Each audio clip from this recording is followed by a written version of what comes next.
उम्मीद, यह हमारा पूरा जीवन उम्मीद पे टिका हुआ है। हमारे जीवन साथी के साथ उम्मीद होती है, जीवन साथी की हमारे साथ उम्मीद होती है। बच्चे होते हैं, बच्चों को पढ़ाते हैं, एक दूसरे की उम्मीदों पे हम टिके रहते हैं। जब बच्चे बड़े हो जाते हैं, उनकी पढ़ाई पूरी हो जाती है, उनका जॉब लग जाता है, वो भी शादी कर लेते हैं, वो पूरी तरह से सेटल हो जाते हैं, तब यह उम्मीद और भी बढ़ जाती है और हमें जीवन साथी की बहुत ज़्यादा आवश्यकता होती है। और जीवन साथी या शादी सिर्फ शारीरिक संबंध नहीं होता है, एक ये मन का, एक आत्मा का भी संबंध हो जाता है। और यह उम्मीद कभी कभी टूट जाती है जब हमारा जीवन साथी इस दुनिया से हमसे पहले विदा हो जाता है, और यह बहुत ही दुखद स्थिति होती है।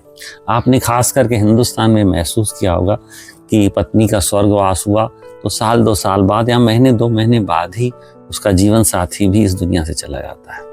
ऐसे ही महिलाओं के साथ भी होता है, पुरुष उसकी उम्मीद टूट जाती है और वो इस दुनिया से विदा हो जाते हैं। हमारा यहाँ एक सृजन रिटायरमेंट होम है, जहाँ पे सीनियर सिटीजन आते हैं, घूमने आते हैं, रहने आते हैं। तो कई ऐसे लोग हमारी नज़र में आते हैं जो अकेले हो चुके हैं। अभी कुछ माह पूर्व हमारे सतना मध्य प्रदेश से ही एक लगभग 60 वर्षीय व्यक्ति हमारे पास आए, बहुत उदास और दुखी थे। महेश भाई, हमें एक रूम चाहिए और हमें इस जगह पे परमानेंट रहना है, हम बहुत अकेले हो गए। जब मैंने उससे समाचार पूछा तो उसने बताया कि हमारी बहुत अच्छी जोड़ी थी और पिछले 2 सालों से मेरी पत्नी बहुत बीमार थी, बहुत अच्छी सेवा की उसकी, लेकिन मैं बचा नहीं पाया, वो भगवान के पास पहुंच गई। बच्चे जब से जवान हुए, पढ़ाई करने बाहर चले गए, जॉब लग गई, शादियां हो गई, सेटल हो गए। अब मुझे कोई जीने की उम्मीद नहीं दिखाई दे रही। हम लोग ने वहाँ कमरा दिया और रहने लगे, बहुत हंसी खुशी रह रहे थे। इसी बीच एक महिला भी आई जिनकी उम्र 60 वर्ष रही होगी, 1 माह के लिए हमारे पास रहने घूमने आई और उस व्यक्ति से उसकी मुलाकात हुई। दोनों अकेले, अच्छी मित्रता हो गई, एक दूसरे को अपने समाचार देने लगे। ये महिला डिवोर्सी थी और इनका भी डिवोर्स जवानी में हुआ था, जब बच्चे इनके छोटे छोटे थे, लगभग 25-30 साल पहले। तब उन्होंने दूसरी शादी का कोई प्लान नहीं किया क्योंकि बच्चों को पढ़ाना है, उनका फ्यूचर बनाना है।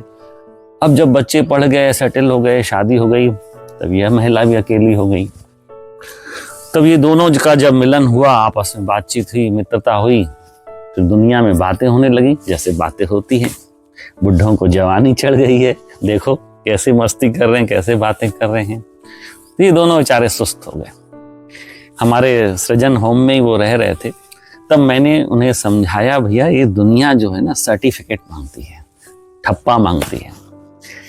तब उन्होंने बोला कि महेश जी, हम शादी नहीं करना चाहते हैं, हम शादी करके एक दूसरे को बांधना नहीं चाहते हैं, हम किसी भी तरह के बोझ अपने बच्चों पे या उनको शर्म या समाज में उनका कोई भी नाम बच्चों का खराब नहीं करना चाहते। और होता भी है कई बार, जब आपके बच्चे बड़े हो जाते हैं और शादियां हो जाती है, सेटल हो जाते हैं, अगर इस एज में आकर कोई शादी करेगा तो उनके माता पिता की जगह लेगा। एक प्रकार से उनके दिमाग में एक साइकोलॉजी आ जाती है, और माता पिता कैसे भी रहे हों, इस दुनिया में नहीं है तो वो उनके लिए भगवान है, और भगवान की जगह पे दूसरा कोई नहीं बैठ सकता है। सत्य बात है बिल्कुल।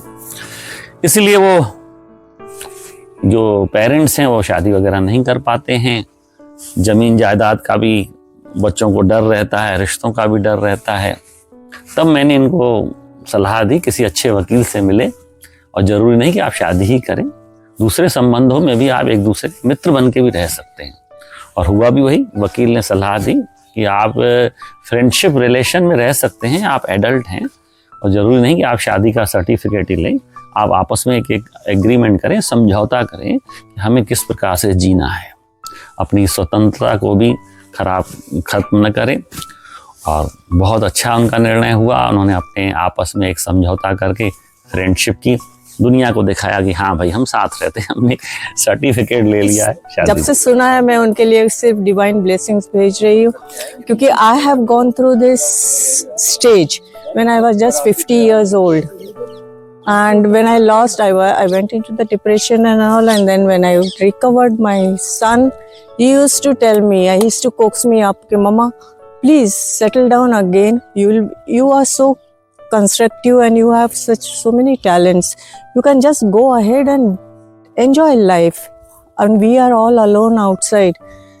So I feel that what step they have taken, I really appreciate, and I want people, the community, to take, to really encourage such people, those who are staying alone and struggling and having talents. That's my main underline point. क्या बात है। तब मुझे एक और उम्मीद नजर आई कि ऐसे भी कई और लोग होंगे जो बेचारे परेशान होते हुए, 60 साल की उम्र के बाद तो खासकर उनको जीवन साथी की आवश्यकता पड़ती है। अब मेरे मन में एक विचार आया, क्यों ना मैं एक व्हाट्सएप में एक ऐसा ग्रुप बनाऊं जिसमें 60 साल से ऊपर वाले उम्र को महिलाओं और पुरुषों को जोड़ूं जो कि विधुर, विधवा या डिवोर्सी हों, तो आपस में एक दूसरे को अपनी जानकारी शेयर करके ऐसे ही कुछ रिश्तों को वो नाम दे सके। दूसरा मेरा वीडियो बनाने का मकसद यही है, मैं युवाओं को भी अपील करूंगा कि अगर उनके पेरेंट्स किसी इस प्रकार की समस्या से गुजर रहे हैं, क्योंकि आप तो सेटल हो गए, आपकी फैमिली हो गई, आपके बच्चे हो गए, आपकी जॉब हो गई, लेकिन वो बेचारे बहुत परेशान होते हैं अकेलेपन से। उनका अकेलापन दूर कर सकते हैं, एक नया जीवन जीने की उनकी हम उम्मीद भी जगा सकते हैं। तो मैं ये व्हाट्सएप ग्रुप शुरू करूंगा, उसका ये आपको जानकारी भेजूंगा, आप हमारे साथ जुड़ सकते हैं। और कहीं मुझे भी डर लग रहा है कि महेश भाई, आप सीनियर सिटीजन होम चलाते हैं, बुजुर्गों की सेवा कर रहे हैं, तो ये किस प्रकार का काम कर रहे हैं, लोगों को शादियों के बंधन में बांध रहे हैं। मुझे यह भी डर लग रहा है कि लोग मुझे किस दृष्टि से देखेंगे, लेकिन मुझे कोई डर नहीं है, क्योंकि मैं सीनियर सिटीजन के साथ बहुत ही नज़दीक रहा हूँ। तो मुझे लगता है कि उनका अकेलापन भी दूर करना चाहिए। ऐसे मेरे विचारों से आप क्या राय रखते हैं, यह भी मुझे जरूर जवाब दीजिएगा। मोबाइल नंबर, संपर्क नंबर इसमें लिखा हुआ है। थैंक यू, शुक्रिया।